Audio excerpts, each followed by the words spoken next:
Night settles the way wool settles gradually, without announcement, until suddenly everything feels held in place. The longhouse grows quieter, not empty, just slower. Movements soften. Voices stretch out between words. The fire sinks lower. Still warm, still useful, but no longer trying to impress anyone. You lie back where you ended up, wrapped in layers that now feel familiar enough to register as background rather than presence. Wool presses gently around you. Not heavy, not loose exactly there. It smells faintly of smoke, lanolin, and the long pattern of evenings, like this one. Outside, the wind tests the walls once or twice, and then seems to lose interest. A widely accepted historical fact drifts through your mind as sleep edges closer. Vikings slept communally, often in shared spaces, fully clothed or nearly so, relying on layers rather than bedding alone for warmth. Clothes didn't come off at night because they were part of surviving it. You don't change for sleep. Here, you trust what you're already wearing. You adjust slightly, instinctively pulling fabric closer. No one comments. Everyone does the same small movement: stucking, folding, settling. Nightwear is simply daywear, learning how to rest. The lesser known detail, rarely discussed, is how familiar clothing became after constant wear. Fabric softened two individual bodies, forming two shoulders, elbows, knees. A tunic knew you. A cloak responded when pulled. This wasn't fast fashion. It was long companionship. Here's your final light joke of the journey. If Viking clothes could speak, they would politely remind you to stop tossing around and go to sleep. Historians still wonder how often people fully removed clothing except for washing or rare heat. Did garments feel like part of the body after enough time? Lying here, wrapped in calm? You suspect yes. The boundary blurs, gently the fire dims. Someone exhales deeply across the room, already asleep. Another shifts, once, twice, then stillness returns. No one counts the day's successes or failures. Survival doesn't require narration tonight. You let your breathing slow, matching the rhythm of the longhouse itself. Old wood settling, distant sheep moving closer together, wool fibers holding warmth the way hands hold memory. Nothing asks anything of you now.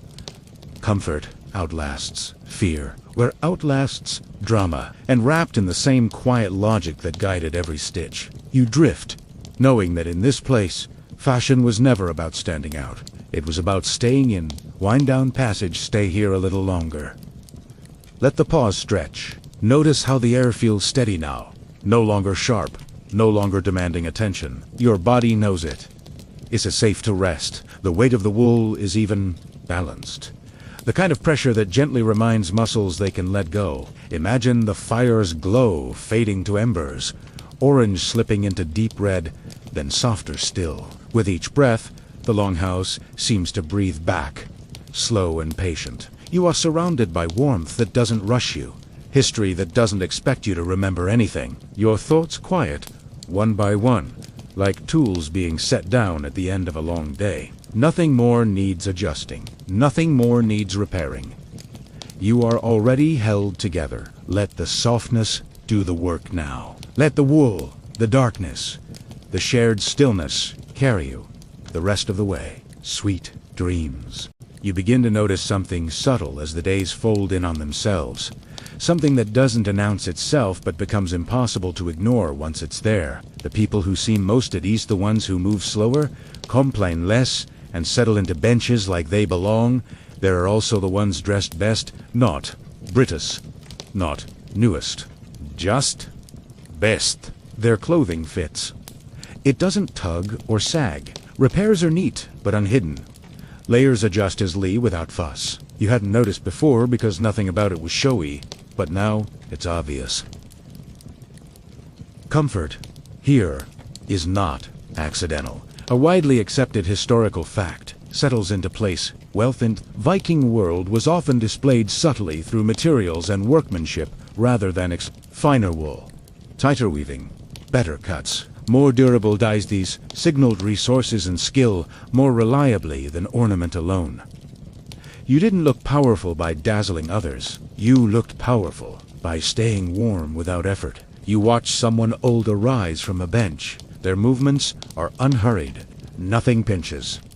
Nothing needs adjusting. Their clothes seem to anticipate what will happen next. That ease is earned, not bought outright. Years of knowing what works, what lasts, what should be reinforced before it fails. The lesson on detail is how longevity itself became a form of status. A cloak worn for decades, well kept, well repaired, told a story of care, access to labor, and foresight. New clothing was impressive. Briefly, old clothing that still worked suggested something deeper. You tug lightly at your own sleeve, suddenly aware of fit in a way you hadn't been before. You understand now why no one here brags. Their clothing already speaks softly. Here's your gentle joke for the moment. In this world, the real flex is not shivering. Historians still wonder how consciously people associated comfort with authority. Did leaders dress noticeably better because they could, or simply because their garments survived longer? Did warmth itself inspire confidence? Watching people settle comfortably during a long discussion, warm and it's easy to imagine how endurance could feel persuasive. The fire burns low and steady. Those with better clothing lean closer, not to compensate, but out of habit. They don't crowd the heat. They don't rush to replenish it. They trust their layers. You realize then that comfort isn't laziness here. It's preparedness, and preparedness earns respect without asking for it. As night approaches, you wrap your cloak with new appreciation. Your clothing doesn't just cover you, it supports you. And in a place where winters argue fiercely, that support is its own kind of quiet authority. The day arrives, dressed slightly better than usual. Though no one announces it, you feel it in the way people pause longer at the pegs where cloaks hang, in the careful smoothing of fabric before it's worn. There's a gathering to the not dramatic. Not just one of those moments where people come together with intent rather than habit. You pull on your best clothing, which, you quickly learn, does not mean flashy. The tunic is cleaner, recently mended, brushed free of stray fibers. The trim along the hem catches light more than you remember. That's it. That's the upgrade. You feel oddly relieved. A widely accepted historical fact finds its place here.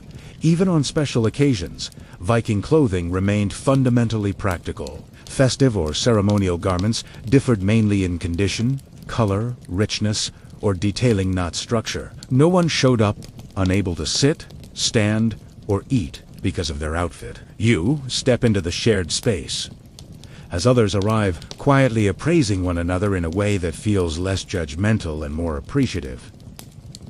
Someone nods at a well-kept cloak. Someone else notices a particularly tidy repair. Compliments, when they happen, sound like observations rather than praise. The lesson on detail hiding in plain sight is just how much effort went into making good clothing remain wearable.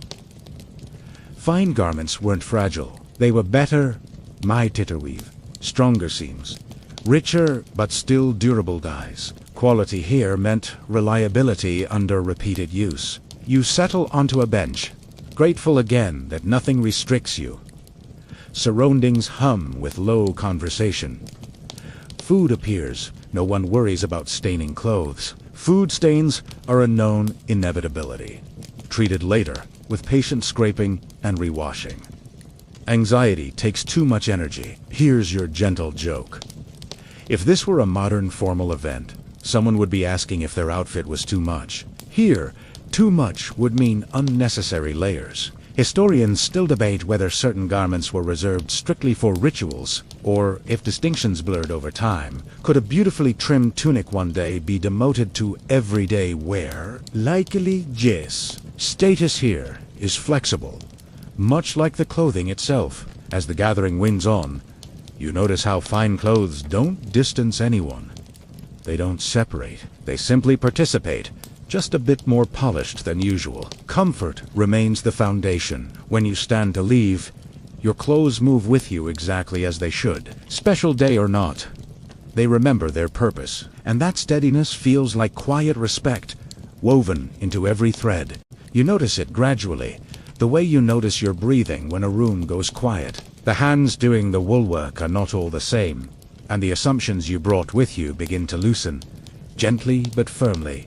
Spindles turn in different laps. Needles pass between different fingers. The work itself doesn't seem to care who is holding it. Someone beside quiet sits, mending a tear with the concentration of a person solving a small, pleasant puzzle. A little farther down the bench, someone else spins thread with practiced ease. Feet braced, posture relaxed. No one comments. No one assigns meaning. The clothes will be worn regardless of who made them. A widely accepted historical fact fits here with surprising comfort. While much textile production in the Viking Age was likely done by women, it was not exclusively so. Men also knew how to mend, spin, and care for clothing, especially in households or during long journeys where specialization softened out of necessity. Survival did not reward rigid roles. You adjust your position, watching the firelight flicker across hands, working wool. The repetition makes it hard to keep track of who started which task. Movement blends purposefully. Skill announces itself quietly. The lesson and detail, the one historians still circle carefully, is just how fluid these roles may have been depending on place, season, and circumstance. Burials sometimes include textile tools with men, weapons with women. Were these symbolic? Practical? Both. The evidence refuses to stay neatly categorized. You pass a spindle back to someone who hands you a needle in return. No explanation. You take it. It feels natural, like passing the salt at dinner. Clothing work here belongs to whoever is nearby long enough to finish it. Here, as your light joke for this moment. If someone here heard the phrase that "'s not my job," they would blink slowly and then keep sewing. You realize that comfort depends on shared competence. When everyone knows at least a little about maintaining clothes, no one panics over small failures. A torn seam is not a crisis. It's a pause, a chance to sit down, warm up, and fix something calmly. Historians still wonder whether Viking society thought of these tasks as gendered in the way later cultures did, or if those distinctions hardened only with time and retelling. Watching people trade tools without ceremony, you suspect usefulness mattered more than labels. To fire popes, someone stretches. Wool slides softly through fingers. You feel oddly reassured knowing the clothes you wear could be mended by almost anyone you see. There's safety in shared knowledge. By the time the work slows, you no longer think about who does what. You think about whether the garment will last, and that, here, feels like the only question worth asking. The cold reminds you of itself before you even open your eyes. It seeps gently through the longhouse walls, polite but persistent, the way winter does when it knows it will eventually win. You don't rush to stand. No one does. There's an understanding here that morning warmth must be earned slowly, through fire, movement, and clothing that knows exactly what it's doing. When you finally rise, you feel the weight of your wool more clearly than before. Not heavy present, like a hand resting on your shoulder. The air outside bites lightly at exposed skin, and you instinctively pull your cloak closer, tucking it just so, the way you've seen others do without thinking. This is not imitation anymore. It's learning. A widely accepted historical fact meets you with the cold. Scandinavia-esque. Climate-shaped Viking clothing more than aesthetics, ideology, or identity ever did. Long winters, wind, dampness, and unpredictable weather dictated materials, cuts, and layers.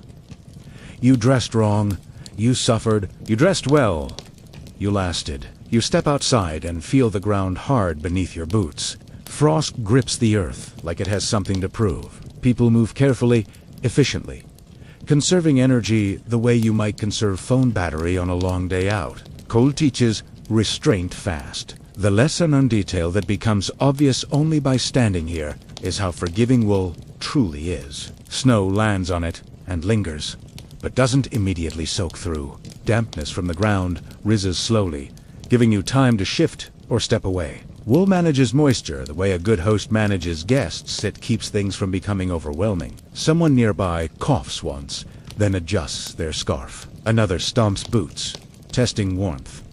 No one complains loudly. Complaints waste heat. That feels true, even if no one says it. You walk a short distance, and already your layers begin working together. Body heat builds, held close without smothering.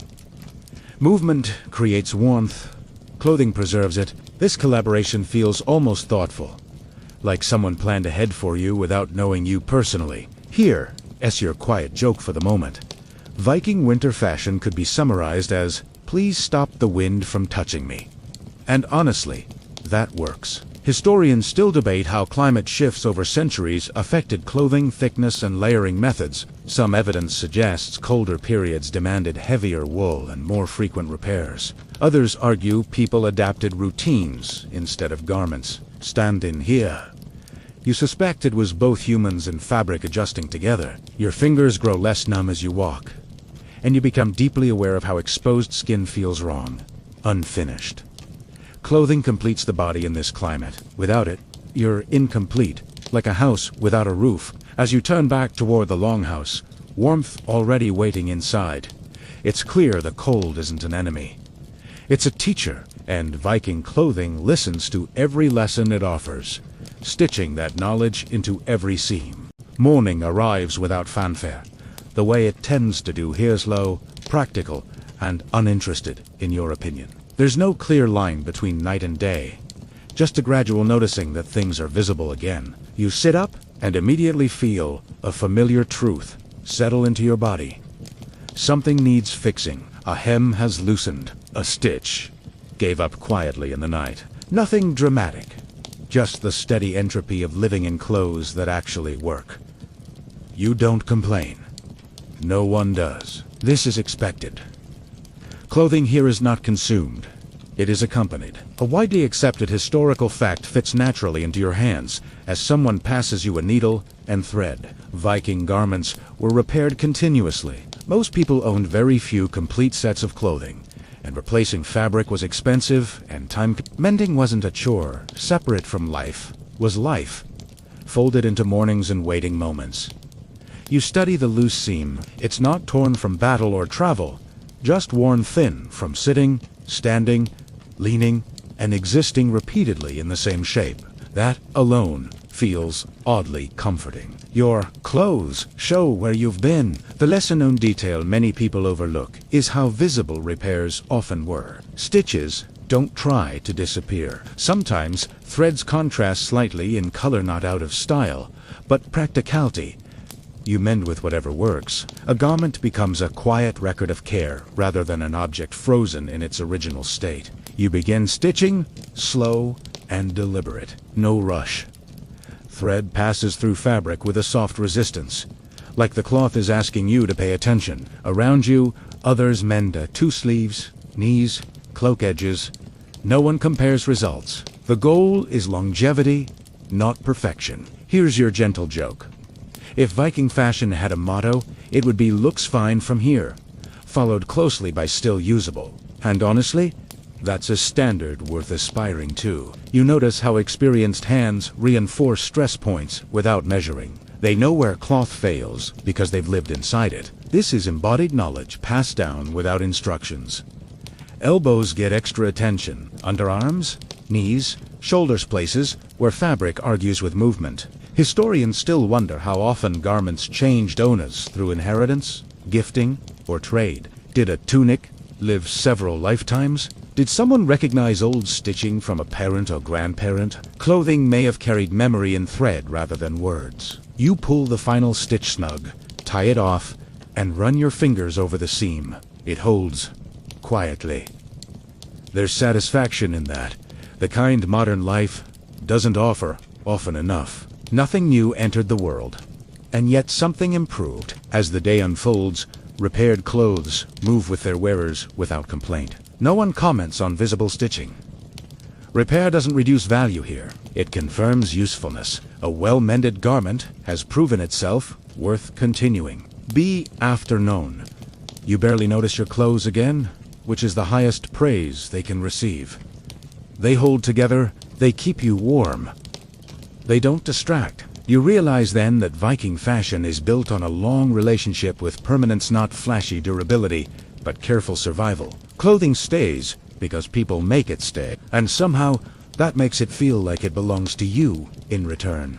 Sometime after the fire settles into its comfortable hum, you hear laughter quiet, amused, and very much at someone's expense. A gesture points vaguely at your head, then toward a pile of wool and leather nearby. It takes a moment to understand what's happening. Yuri being kindly informed that whatever image you arrived with about Viking fashion needs a little airing out before it starts to smell. This is the point where myths unravel. Gently, without drama. No one lectures you. They just live differently near you until the truth becomes unavoidable. The most persistent fantasy, of course, is the horned helmet. You look around.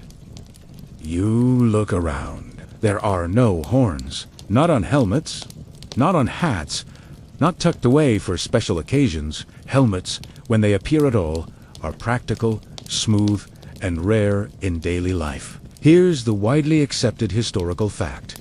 Horned helmets are a modern invention, popularized in the 19th century by opera costumes and romantic nationalism. Vikings did not wear them. Not to Butler, not to Dean, not even ironically. The idea would have been inconvenient and frankly rude to anyone standing nearby. You imagine trying to pull a wool cloak over sweeping horns and feel tired just thinking about it. Another myth drifts away. Someone nearby adjusts a simple cap, pulling it low over their ears. Hats exist here, but they are modest felted wool, fitted to block wind, designed to stay on rather than impress. Hair is kept braidingly neat or simply practical. Beards are trimmed. Grooming is thoughtful but restrained. Looking presentable matters, but not theatrically. A lesser-known detail slides in nicely. Vikings were considered unusually well-groomed by contemporaries in other parts of Europe. Combs are frequently found in archaeological sites, carefully carved, carried daily. Clothing and body upkeep shared the same philosophy: comfort, cleanliness, repetition. Historians still debate how self-aware Vikings were about their own image. Did they consider themselves practical, or was this simply the default? Were myths already forming during their lifetime, or did exaggeration come later as comfort slowly transformed into legend? You notice how easily people laugh at the idea of exaggerated battle dress. It suggests confidence. When your clothing works, you don't need it to announce anything. Someone jokes to Rila that only goats would need horns that big. You picture a sheep trying to pull that off and smile quietly. To fire popes, someone tosses on another small piece of wood. Evening stretches. The myths fall away not because they are corrected, but because reality proves softer, warmer, more structured. You settle deeper into your layers, grateful no one expects you to look dangerous. Comfort wins again, without ceremony. Evening returns, without asking permission. It always does. The light thins, slides sideways, and suddenly everything feels closer together: the buildings, the people, even your thoughts. Indoors, the longhouse pulls everyone back like a tide that knows when to turn. This is when clothing shows its true priorities. You step inside and immediately feel the difference. The fire is steady now, glowing more than crackling, and the air is thick with warmth and smoke that lingers politely at shoulder height. People settle. Boots come off. Cloaks fold. Sleeves loosen. No one announces these changes. They happen the way yawns do: contagious, inevitable. A widely accepted historical fact fits neatly here. Viking evenings were long. Without artificial lighting beyond fire and oil lamps, activities slowed with the sun. Clothing adjusted accordingly. Evening wear wasn't different. It was adapted. Belts loosened. Layers rearranged. Hoods draped rather than secured. You sit low on a bench, surprised by how much sitting there is in a culture often imagined as constantly marching. Clothing here anticipates this. Tunics fall easily over knees. Trousers don't pinch. Wool gathers warmth rather than trapping stiffness. This is furniture-friendly fashion. Someone stretches nearby and lets out a sound that could be either a sigh or a complaint. Hard to tell. A light joke slips by. If Vikings had a national evening activity, it would be adjusting clothes and judging the fire. The quirky detail historians enjoy pointing out is just how dark these interiors could be. Firelight flickers, leaving corners in shadow. In this low light, clothing details blur. What matters is feel, not appearance. Seams rub, or they don't. A cloak sits comfortably, or it doesn't. A garment announces its failure immediately. You'll then bake, feeling the wool pad beneath you. It smells faintly of past winters, smoke from many nights, and the quiet reassurance of reuse. Someone nearby stitches slowly, almost absent-mindedly. Evening work is gentle, optional. No one chases productivity now. Historians still wonder how people divided time between storytelling, tool repair, textile work, and simply sitting. We imagine constant sagas, but silence might have been just as common. Comfortable clothes support both. You catch yourself sinking into the bench, shoulders relaxing, body aligning with warmth. That's when you understand the genius of Viking fashion. It assumes you will be tired. It plans for that. Outside, the cold presses politely against the walls. Inside, clothing and fire negotiate on your behalf. Movement slows. Voices drop. Your clothes remain with you. Not as costume, but as permission to rest. Your thoughts drift seaward, long before your feet do. The smell changes first, salt carried inland on a breeze that knows where it's going. By the time you reach the shoreline, the land has stretched out and flattened, like it's preparing itself for departure. Boats rest in the shallows, long and narrow, pulled up gently as if they arrived on good terms with the water. You step closer and immediately notice how quietly everyone moves. There's no urgency here today, only preparation. Nets are checked, oars shifted. Taw seems inspected with the intimacy of hands that have done this their entire lives. And still, the clothing remains the same. No special sailing costumes. No dramatic switch. Just wool. Quietly confident. A widely accepted historical fact anchors itself here. Viking clothing at sea prioritized warmth and water resistance over spectacle. Wool retains insulating properties even when damp, making it far superior to alternatives in cold maritime conditions. Leather and fur appear sometimes, but wool dominates, layered and dependable. If you were crossing open water, this would be your best quiet ally. You step onto a boat and feel it respond immediately, flexing beneath you like something alive but tolerant. The planks are damp. You brace yourself instinctively, realizing how much you rely on your clothing to move with you. Armor would make this ridiculous. You'd sink more from stubbornness than waves. Someone hands you a cloak and shows you how to wrap it. Not tight, not loose-folded in a way that lets water slide off instead of pooling. This detail rarely makes it into dramatic retellings. Cloaks weren't capes. They were survival geometry. A breeze kicks up, and for a moment, cold needles at your neck. Then the wool settles, blocking wind without sealing you off from air. You stay warm but not trapped. This balance is everything. Here's your light joke for the moment. If Vikings judged bravery by clothing choice, the bravest person would be the one who forgot their cloak and pretended not to care. You would not be that person. Historians still debate how often Viking ships carried spare clothing. Some evidence suggests extra garments were stored in waterproof chests, valued alongside food supplies. Cloth was expensive, space limited, and wet clothing a serious concern. Decisions made here mattered miles from shore. You sit near the edge, watching waves slap gently against the hull.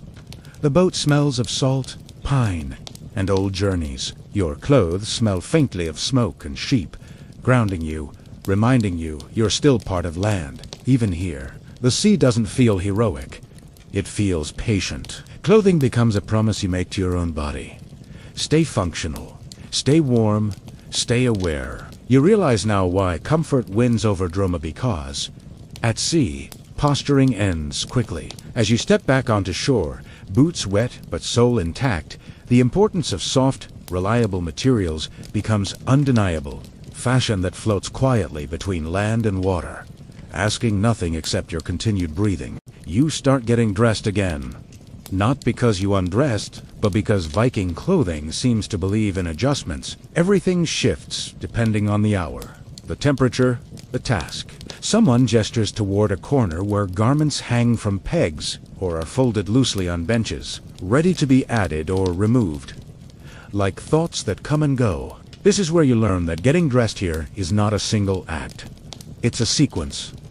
A system. Layers are chosen with care that feels intuitive rather than obsessive. A linen undershift goes on first, cool and familiar against the skin. Over that, the wool tunic settles. Heavier now that you recognize its purpose. Trousers are tight knot buttons secured by cords you double knot, without thinking too hard. Because thinking too hard leads to cold legs. A widely accepted historical fact slips in Italy. Viking clothing relied almost entirely on ties, pins, and wraps. Buttons existed elsewhere in the world, but were in the common area. This meant garments were adjustable, adaptable to changes in body size, season, or simple fluctuation in appetite. Flexibility was fashionable. You tug at a sleeve, smoothing it down. The wool gives slightly, remembering your movements. Someone adds a belt around your waist, fastening a simple knife into place. It's not ceremonial.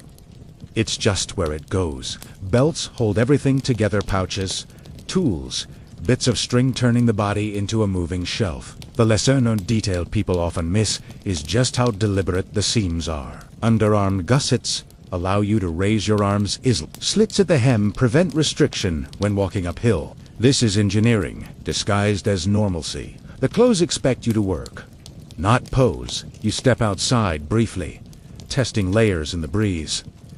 If it's cold, you add. If you warm up, you remove. No one comments. There is no look. There is just enough. A light joke slips through. If someone here asked, "Does this make me look fierce?" the answer would be, "It makes you look warm." Historians still wonder how standardized this layering system was across different regions. Did coastal communities dress differently than inland ones? Did trade introduce subtle changes over time? The garments suggest knowledge passed hand to hand rather than imposed. As the day stretches, you adjust again. Cloak on. Cloak off. Sleeves rolled. Hood tightened. Comfort shifts. You feel strangely attentive to your own temperature, like your body and clothing are having a long, gentle conversation. By the time you sit down again, fully settled, you understand that Viking fashion isn't about what you wear. It's about how often you respond. Clothing here listens. You don't notice the colors at first because none of them demand attention. That's the trick. Viking clothing doesn't arrive loudly. Each settles, and as your eyes adjust, you begin to pick out softened browns, smoky grays, faded blues, and the kind of muted green that looks like it learned restraint from moss. These are not dull colors. They are tired colors. The way the world looks just before evening decides what it is. Goning, someone near the fire briefly holds a length of cloth up to the light. It's not plain. Thin woven bands run along the edge. Subtle and deliberate. This is where fashion lives not in silhouettes or drama, but in decisions so small they pass unnoticed unless you're looking kindly. A widely accepted historical fact sits comfortably here. Vikings did dye their clothing. Natural dyes came from plants, lichens, insects, and minerals. Blues from woad, reds from madder, yellows from birch leaves or onion skins. The trick was consistency, which was famously difficult. Colors faded quickly with washing, sun, and simple existence. Brightness was temporary. Comfort lasted longer. You step closer, watching fingers trace a hem. Tablet woven, trims narrow, decorative bands, made on small looms add strength as much as beauty. They prevent fraying and quietly reinforce seams. This is decoration that believes in contributing. No one is wearing patterns just to be noticed. Here is the quirky detail that surprises many people. Black dye was actually difficult to produce reliably. True black required multiple dye baths and careful chemistry. As a result, most black garments were actually very dark browns or blues. Absolute black was rare and often uneven. Vikings weren't avoiding drama. They hust adin ti mastered darkness yet. Someone mentions a cloak that once had brighter color before too many winters passed. They shrugged. Fading is expected. It means the garment did its job. There's no nostalgia for how it used to look, only mild pride that it's still here. Historians still debate whether certain colors indicated social status consistently or if meaning shifted regionally. Was blue more prestigious in one settlement than another? Did red signify anything beyond successful dyeing? The answers drift, much like the colors themselves, softened by time and washing. You look down at your own tunic and realize its uneven shade would bother modern sensibilities. Here, it's accepted. Clothing reflects life, not presentation. Another light joke floats by. If Viking fashion influencers existed, their advice would be stay warm, followed by 15 minutes of silence. As afternoon light lowers, the shades deepen. Firelight brings out warm undertones you hadn't noticed before. Wool absorbs color differently at different moments, and each garment seems to decide how it wants to look tonight. Nothing clashes. Earth taught everyone the same palette. You sit back, reassured by this visual quiet. Nothing competes for attention. The world stays calm, and your eyes follow without effort. Fashion, you realize, doesn't always ask to be seen. Sometimes it just keeps you company. You return indoors carrying the cold with you, shaking it off slowly like a thought you don't need anymore. The longhouse feels warmer now, not because the fire has grown, but because your body has learned what to expect. The air carries new, smells heated wool, damp earth, drying off boots, and something faintly nutty from fibers warming near the hearth. Someone has already claimed your spot on the bench, but you don't mind. There are no assigned seats here, only vaguely remembered preferences. Near the fire, several people sit close enough to share heat without acknowledging it. Hands move steadily, rhythmically. This is where wool truly becomes clothing. You sit nearby and watch, your eyes adjusting to the slow choreography of fingers and fiber. Carding tools scrape gently, teasing fleece apart. Spindles hang and spin, thin lines of twisted wool growing longer, as if by habit rather than effort. A widely accepted historical fact settles in as you watch.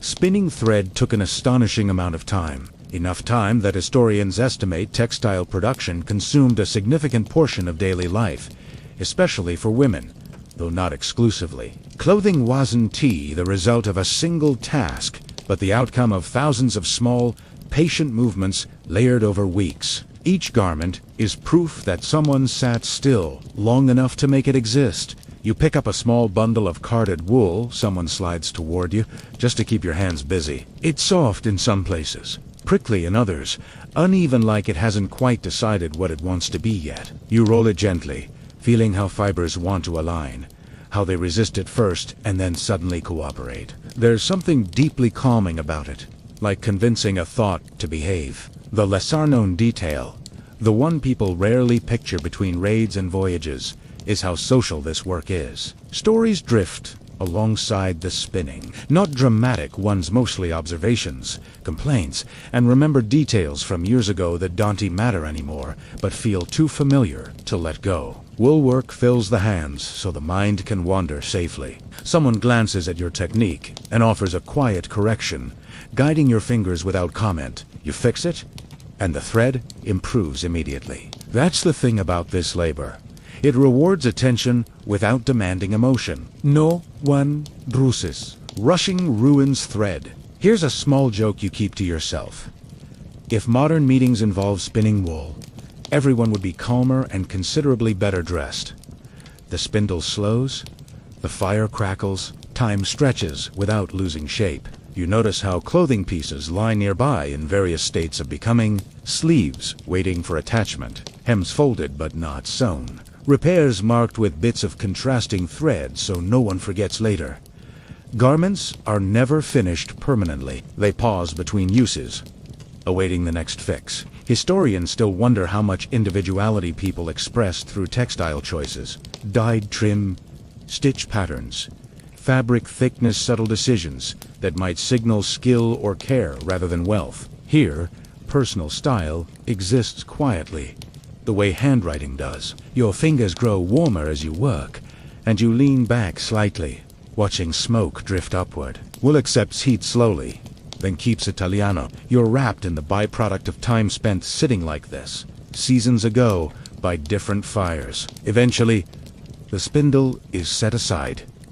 Not completed, just resting. That feels right. Nothing here needs to be finished today. Outside, the cold waits patiently, but inside, hands stay busy, and clothing continues its long, gentle journey toward usefulness.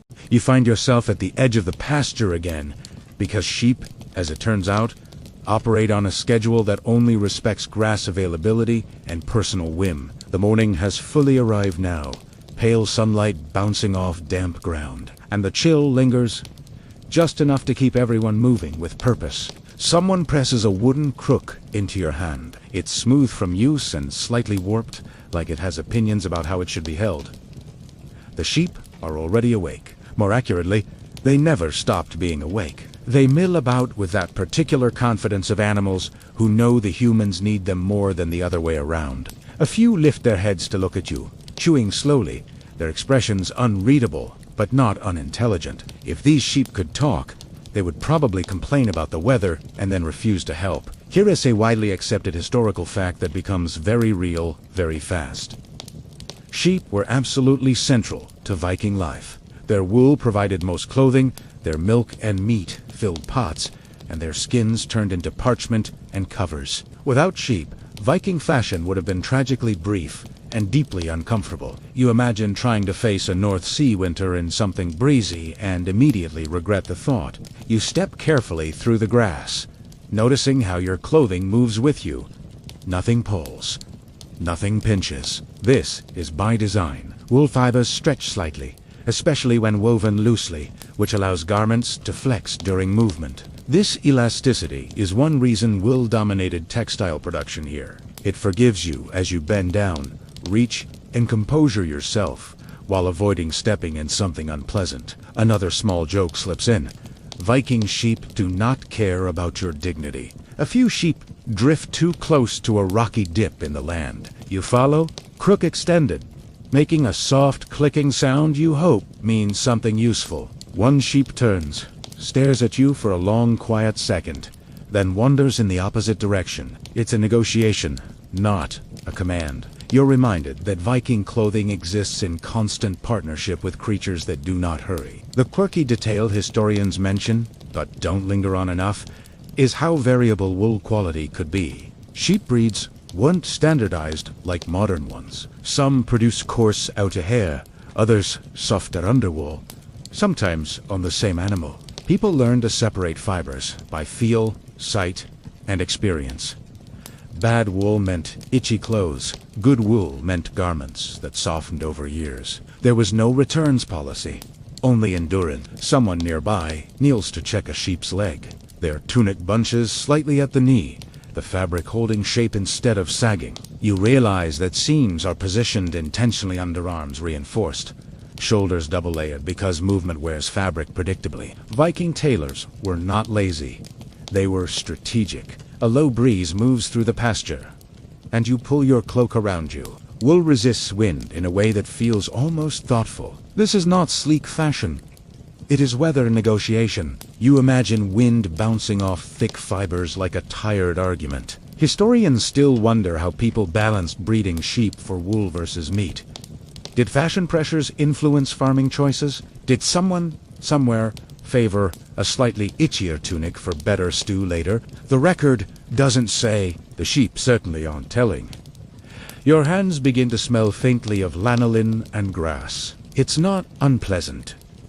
It's grounding. You rest for a moment, leaning on the crook, watching the flock settle. There is comfort in repetition, same movements, same corrections, same quiet success when nothing goes wrong. Another light joke floats through your mind.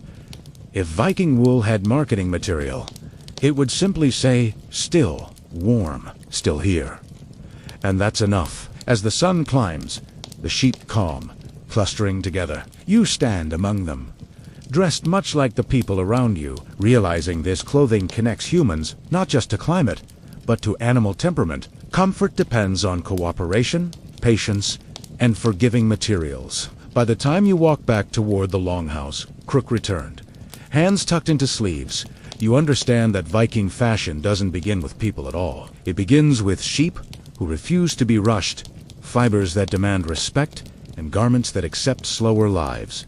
You wake slowly, not because anyone wakes you, but because the longhouse gradually remembers that morning exists. The fire has been kept low overnight, just enough to survive, and it gives off heat like a grumpy catrolactin, but effective. Your body feels heavier than usual, wrapped in borrowed wool that has molded itself to you with the confidence of something that assumes you belong here now. The air smells different in the morning, colder, sharper.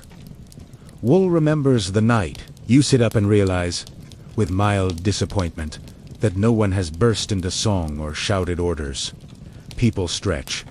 Someone coughs. Another person quietly fixes a sleeve strap, without speaking about it. This is where the second lesson settles in. Viking clothing is not meant to impress anyone who is awake. It is meant to function before comfort has fully arrived. Battle drama, if it ever happens, is an interruption to this system. Not the point of it. A widely accepted historical fact becomes clear as you observe the room. Most Vikings dressed extremely similarly day to day. Styles changed slowly, and regional differences were subtle. The fantasy of constant armor wearing simply doesn't survive contact with frost, damp benches, or the need to bend down repeatedly without regretting it. Instead, the foundation of clothing is a tunic, usually knee-length for men, longer for women, worn over trousers or shifts, all anchored by belts that carry practical things like knives, pouches, and sometimes just extra string. Always extra stray. You stand, feeling the wool brush your legs. It's not soft in the modern sense. It's firm, reassuring, like a handshake that lasts a second too long but means well. Wool in this period is often coarse, especially on outer layers, because softness comes after years of use and repeated washing. Linen, worn underneath, protects the skin. That pairing line in for comfort, wool for survival is intentional and deeply unromantic. Someone gestures for you to follow them outside. The morning light is pale and spare, as if it's conserving energy. You step into grass that crunches faintly, frost still clinging with stubborn optimism. It's cold enough that the idea of extra layers feels morally correct, not optional. As people begin their day, you notice how little time is spent choosing outfits. There's no deliberation, no performance. Clothes are put on like tools picked up from a shelf. This is the lesser-known detail that often surprises modern viewers. Even wealthier Vikings did not indulge in elaborate daily attire. Decorative elements, existed braids, tablet-woven trims, dyed edges, but they lived quietly within the garment. Status whispered. It didn't shout. Someone nearby adjusts their cloak and mutters something about the wind. You don't understand the words, but the tone is universal. You pull your own cloak closer, noticing the cleverness of its fastening. A simple pin, often made of bronze, holding everything together. Historians still debate how often these pins were traded, gifted, or inherited. Some may have been deeply personal objects, carried for years, touched daily, unnoticed until lost. You kneel briefly to help with a basket, and that's when it hits you. You can move easily. No stiffness, no metallic resistance. Viking clothes allow crouching, lifting, walking uphill, adjusting sheep, stepping over rocks, sitting cross-legged near a fire. That freedom matters more than looking fierce. If there's a hierarchy here, it's between people who can stay warm and people who cannot. A light joke drifts through your thoughts. If this were a modern fashion show, it would be called Layered Desperation Autumn Collection. And yet, there's something satisfying about it. Clothing as cooperation between body and environment. You feel dressed, the way a house feels insulated.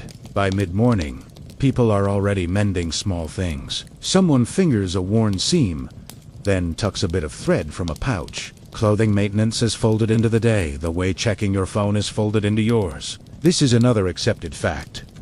Textile work consumed enormous amounts of time in the Viking world, often more than farming during winter months. Clothing wasn't an accessory to life. It was one of its main projects. You pause, watching breath fog in front of you, And consider how many hours went into the wool on your back, shearing, washing, carding, spinning, weaving, sewing. Every garment is an accumulation of patience. That knowledge settles on you gently, like weight without pressure.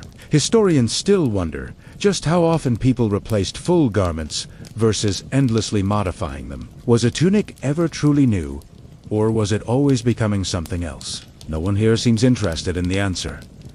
They are already living it. As the morning stretches on, comfort proves itself again, quietly. No one is armored. No one is posing. Everyone is dressed for weather, not legend. And in that practical normalcy, you feel oddly protected, like being wrapped in a fabric that understands you don't need to perform today. Hey guys, tonight, we arrive at the edge of a Viking hillside just as the sun decides it has done enough for the day and begins lowering itself behind a line of patient, unimpressed sheep.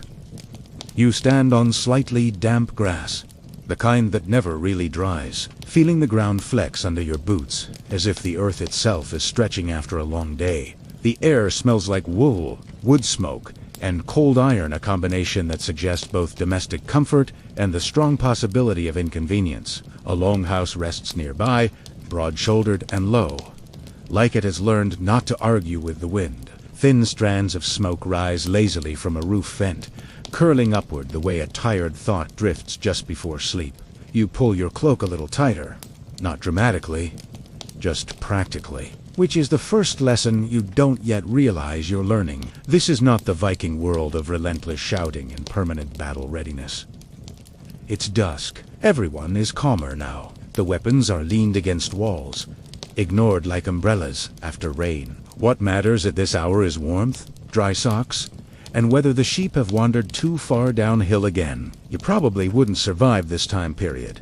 By the way, at least not if you enjoy dry laundry, predictable meals, or the concept of personal space. So consider that your gentle warning, wrapped nicely in sheep smell. Before anything truly heroic fails to happen, let's pause briefly in the present. So, before you get comfortable, take a moment to like the video and subscribe, but only if you genuinely enjoy what I do here. And while you're at it, drop a quick comment telling us where you're re-listening from and what local time it is for you, Everett.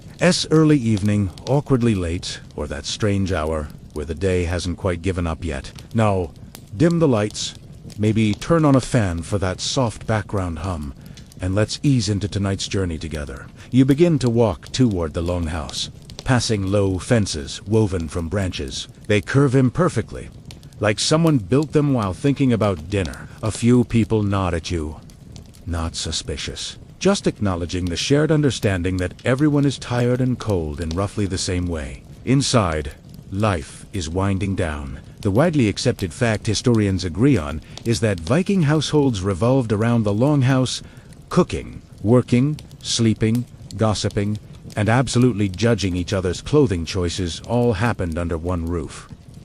Privacy was theoretical. Comfort, however, was pursued with quiet determination. As the light fades, you notice that no one seems dressed for intimidation. There are no dramatic silhouettes, no armor clanking for effect.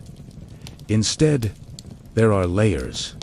Soft layers. Wool tunics, wool trousers, wool cloaks, wool everywhere. If wool had a public relations department, this would be its golden age. Vikings relied heavily on sheep wool because it stayed warm even when damp, which, given the climate, was less a feature and more a survival requirement. Linen existed, yes, but wool was the background noise of daily life, the fabric equivalent of a steady hum. You step closer to the doorway and feel a pocket of warmer air spill out, carrying the scent of stew. Inside, the fire crackles low and controlled.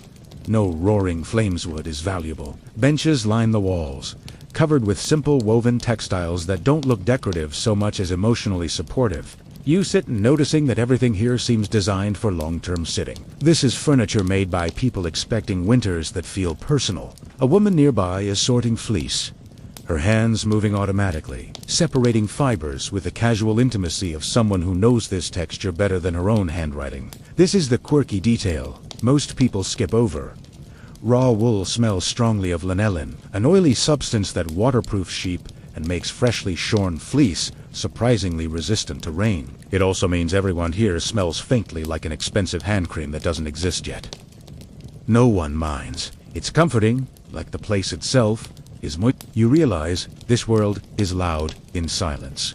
Fire pops, someone shifts on a bench. Outside, sheep make their tired evening noises, which sound judgmental if you listen too closely. And here's a small joke to keep you company. If Vikings had motivational quotes, they would mostly say things like, "At least it is warm," or "It could be wetter." Clothing, you notice, is discussed the way you might talk about weather. Calmly, constantly, a sleeve frayed here, a hem worn thin there. Garments are not replaced quickly, they are repaired, adjusted, Historians still wonder how many individual tunics a Viking owned, and once some argue only one or two at a time. Carefully maintained like trusted tools. There's a debate about whether clothing was handed down so frequently that fabric carried family memory. Stitch by stitch, you shift your weight, and feel how the cold creeps in when you stop moving. That's lesson number 2. Comfort isn't indulgence here, it's strategy. There's a reason tunics are long and loose, trousers are tied securely, and cloaks are worn the way modern people clutch blankets on the couch. This fashion has nothing to prove. As darkness settles, someone pushes the door closed. Not tightly, just enough to keep the wind from wandering in unchecked. The sound is dull and reassuring. Outside danger doesn't stop existing. It just stops being relevant right now. Indoors, the priority is staying warm, fed, and mildly entertained until sleep claims everyone without ceremony. You lean back, letting the warmth settle into your shoulders. There's laughter somewhere across the room, quiet and brief, like it respects bedtime.